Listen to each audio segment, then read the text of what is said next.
अब तक आपने भारत सरकार के कहने पर या फिर अपने राज्य सरकार के कहने पर आपने बहुत सारी आईडी आपने बनवाई होगी। जैसे आपने आधार कार्ड बनवाया, आपने पैन कार्ड बनवाया, राशन कार्ड भी आपने बनवा लिया है। लेकिन जिनके पास राशन कार्ड नहीं है उनके लिए सरकार ने कहा है कि आप वन फैमिली रजिस्ट्रेशन आप आईडी जनरेट करवा सकते हैं।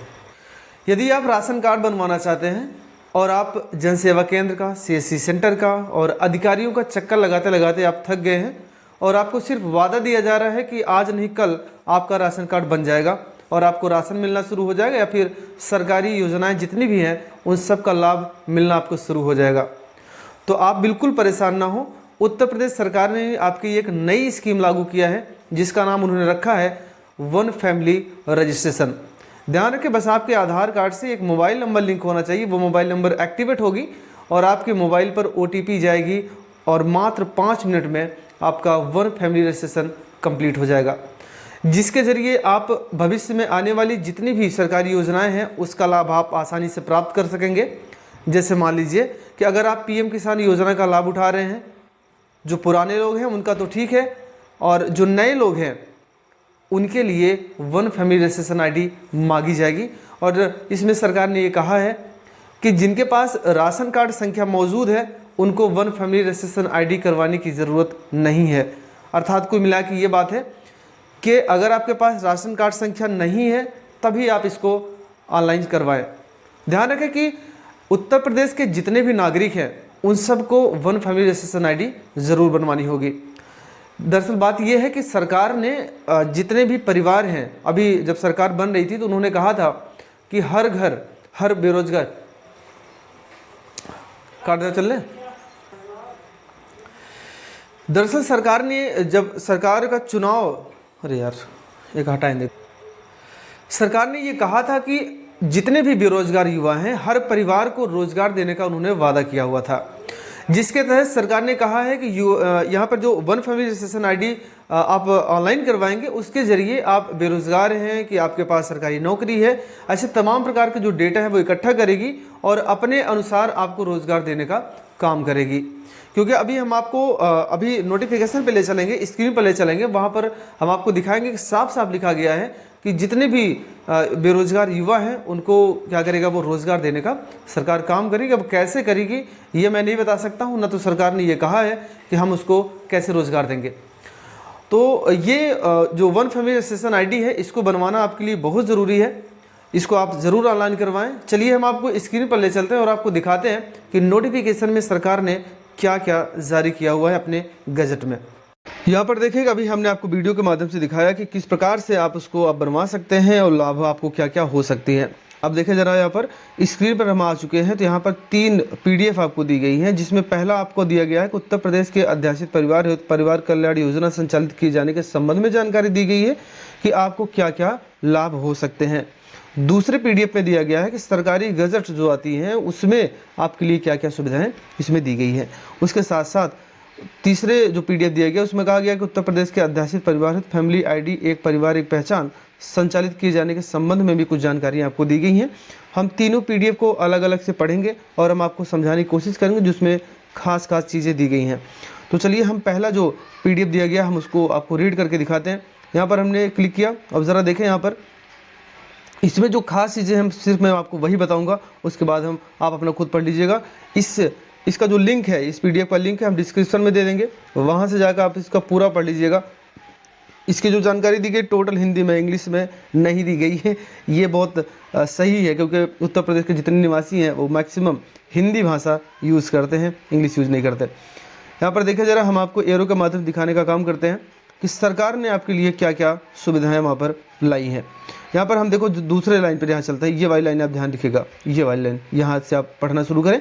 ज़रा देखें, यहाँ पर लिखा गया है कि प्रदेश सरकार प्रतिबद्ध है कि सभी परिवारों को रोजगार के अवसर एवं आय उपार्जन के पर्याप्त संसाधन उपलब्ध हो सके।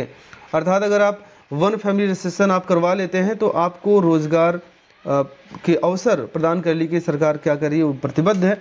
हो सकता है कि आपको किसी न किसी प्रकार से आपको, चाहे वो संविदा पर, चाहे वो किसी प्रकार से आपको रोजगार अवसर का यानी अवसर आपको देने वाली है। तो आप ज़रा देखें यहाँ पर कि ये कह रहा है कि यहाँ पर समय लक्ष्यीकरण पारदर्शी एवं संचालन योजना का 100% लाभ पात्र व्यक्तियों तक पहुंचाने एवं जन सामान्य हेतु सरकारी सुविधाओं के सरलीकरण के उद्देश्य से परिवार कल्याण योजना प्रारंभ किए जाने के संबंध में यहाँ पर कुछ जानकारियाँ दी गई हैं।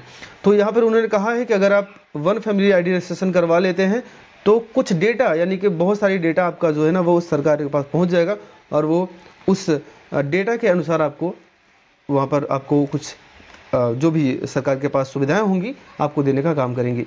चलिए ज़रा देखें यहाँ पर कि और कुछ चीज़ें यहाँ पर दी गई हैं। हम आगे बढ़ते हैं और आपको इस एरो के माध्यम से दिखाने का काम करते हैं।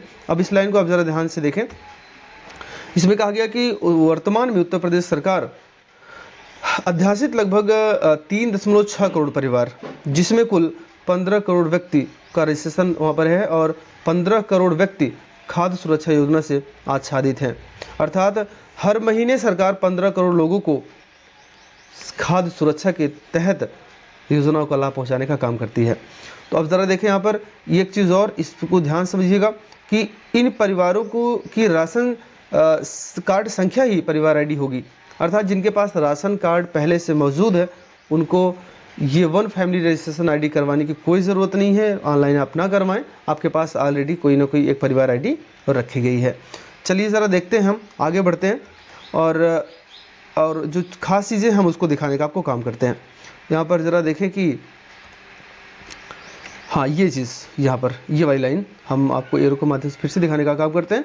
यहाँ पर देखें कि कहा गया है कि इस योजना के संचालित होने के फलस्वरूप जब ये योजना पूरी तरह से सुचारू रूप से चलना शुरू हो जाएगी तो परिवार के किसी एक सदस्य द्वारा जाति, निवास प्रमाण पत्र आदि प्राप्त करने के उपरांत परिवार के अन्य सदस्य द्वारा आवेदन करने की स्थिति में सुगमता से बिना किसी विलंब के प्रमाण पत्र उपलब्ध कराया जा सकेगा।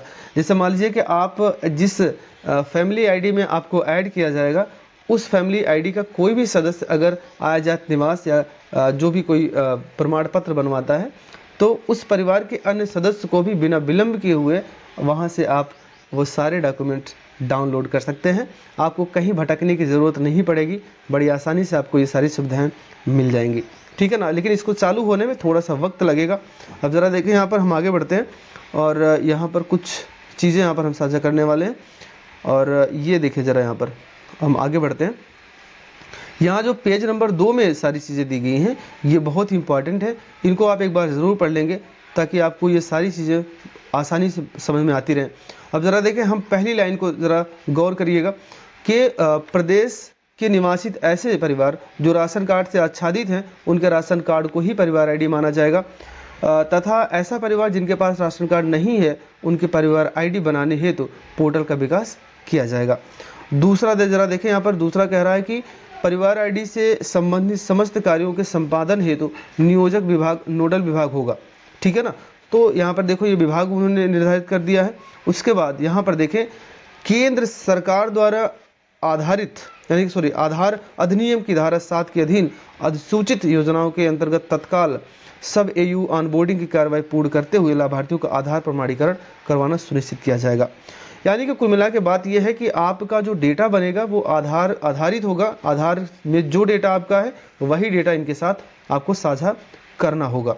चलिए ठीक है, हम थोड़ा सा और आगे बढ़ते हैं और आपको दिखाने का काम करते हैं कि किस प्रकार से यहाँ पर डेटा आपसे मांगा जा रहा है, क्या क्या सुविधाएं आपको मिल सकती हैं। चलिए ज़रा देखें यहाँ पर ये देखो 5 नंबर वाला जो ज़रा देखें, एक बार हमने रीड किया हुआ है इसलिए आपको हम आसानी से दिखा पा रहे हैं कि आय प्रमाण पत्र, जाति प्रमाण पत्र, जन्म मृत्यु प्रमाण पत्र, निवास प्रमाण पत्र, विवाह पंजीकरण को आधार अधिनियम से जोड़ा जाएगा। यानी कुल मिला के ये सीधी सी बात है कि आधार से आधारित ही सारी चीज़ें आपको उपलब्ध कराई जाएंगी। तो ध्यान रखें कि आपका जो हाई स्कूल की मार्कशीट है, इंटर की मार्कशीट है, उनका डेटा आपके आधार से बिल्कुल मैच होना चाहिए। जैसे आपका नाम, डेट ऑफ बर्थ, माता पिता का नाम, वो सारी चीज़ें आधार से बिल्कुल अच्छी तरह से मैच करनी चाहिए। तो चलिए सर आगे हम और बढ़ते हैं। अगर कुछ खास जानकारियाँ हैं तो हम आपको यहाँ पर दिखाने का काम करते हैं। चलिए ठीक है। 8वां है कि परिवार कल्याण योजना क्रियान्वयन हेतु NIC, ठीक है। यहाँ पर सारी चीज़ें हैं, आप एक बार पढ़ लीजिएगा। अगर आपको किसी प्रकार कोई प्रॉब्लम हो रही तो आप हमें बता सकते हैं। चलिए अब हम दूसरा जो यहाँ पर दिया गया है कि सरकारी गजट उत्तर प्रदेश में, हम उनको पढ़ने वाले हैं। यहाँ पर हम क्लिक करेंगे, ज़रा देखें यहाँ पर क्या क्या चीज़ें यहाँ पर कही गई हैं। हम सभी लिंक यहाँ पर डिस्क्रिप्शन में दे देंगे, वहाँ से जाके आप जरूर एक बार पढ़ लें ताकि आपके सभी डाउट क्लियर हो जाए। यहाँ पर देखें कि चूंकि आधार वित्तीय सहायकों लाभार्थों, ये मैं पूरा नहीं पढ़ता हूँ, यहाँ पर जो चीज़ें हैं हम आपको दिखाने का काम करते हैं। और यहाँ पर देखें जरा अधिनियम समाज कल्याण, और ठीक है आप इसको एक बार पढ़ लीजिएगा, इसमें कुछ जानकारियाँ खास नहीं दी गई हैं, ठीक है ना। यहाँ पर देखें कि यहाँ पर जो सरकारी गजट दिया गया उत्तर प्रदेश सरकार की, उन्होंने असाधारण के तौर पर आपके सभी डेटा को, यानी कुल मिला के आपको एक पत्र उन्होंने लिखा है जिसमें ये कहा गया है कि आप अपना डेटा सरकार के साथ स्वैच्छिक, यानी कि अपनी इच्छा के अनुसार उनके साथ आप साझा कर रहे हैं। यहाँ पर जो डेटा दिया गया है वो अधिनियम दिए गए हैं कि जो आधिकारिक अधिनियम होते हैं वो वहाँ पर आपको दिया गया है ताकि सरकार के ऊपर कोई क्लेम ना लगा सके। और ऐसी तमाम प्रकार की जानकारी यहाँ पर दी गई हैं कि आप अपना डेटा जो आधार अधिनियम के तहत है वो सरकार के साथ आप साझा करने के लिए तैयार हैं, उनमें आपको कोई आपत्ति नहीं है। ज़रा देखें कि मैं समझती हूँ कि आधार वित्तीय और अन्य सहायकों, लाभों और सेवाओं का लक्षित प्रावधान अधिनियम 2016 और तदधीन बनाए जाने के विनिमय अधीन तथा बोध मेरी आधार संख्या, फोटोग्राफ और जनसांख्यिकीय जानकारी नियोजन विभाग उत्तर प्रदेश शासन द्वारा निम्नलिखित प्रयोजनों के लिए एकत्र की जा रही है। तो यहाँ पर यही दिया गया है कि आपका जो आधार का डेटा है वो सरकार के पास यानी कि वो जा रही है, जैसे आपका फोटोग्राफ, आधार संख्या, जनसांख्यिकी यानी कि जो वहाँ पर अन्य डेटा हैं वो सारी चीज़ें वहाँ पर साझा की जा रही हैं। आगे बढ़ता हूँ, यहाँ पर जहाँ पर दिया गया है फैमिली आईडी एक परिवार क्या है, हम इसको ओपन करते हैं और आपको दिखाने का हम यहाँ पर काम करते हैं। ज़रा देखें ये सिर्फ एक ही पेज का है जिसमें कहा गया है कि विषय क्या है कि उत्तर प्रदेश के अध्यादेशित परिवार कल्याण योजना संचालित किए जाने के संबंध में महोदय उपर्युक्त विषयक शासनादेश संख्या इतना दिनांक 21 जुलाई 2022 की ओर यानी कि क्या कानून ने आकृष्ट करते हुए मुझे यह कहने का निर्देश हुआ है कि उक्त योजना का लाभ फैमिली आईडी एक परिवार एक पहचान के लिए किए जाने का निर्णय लिया गया है। उक्त शासनादेश में जहां तक परिवार कल्याण योजना अंकित है वहां फैमिली आईडी एक परिवार का पहचान पढ़ा जाएगा। तो ये जानकारियां हैं कुछ, और डिस्क्रिप्शन में हमने बताया 2-3 बार कि लिंक दे दे रहे हैं।